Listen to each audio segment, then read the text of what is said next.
masaya ka na ngayon sa piling niya. Wala na akong magagawa kahit pilitin pa na ang ibigin ka at ang isipin ka.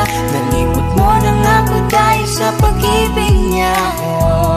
Binabalikan ating nakaraan, panahong ayos tayo bago mo ako saktan.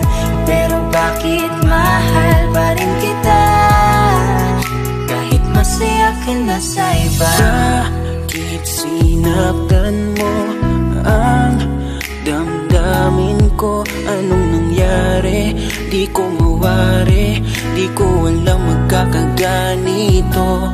Nung una naman ay okay naman, nangako ka pa sa'kin di mo ko sasaktan. Kaya di ko akalain magloloko sa'kin. Masaya ka bang nakikita mo kong luhaan?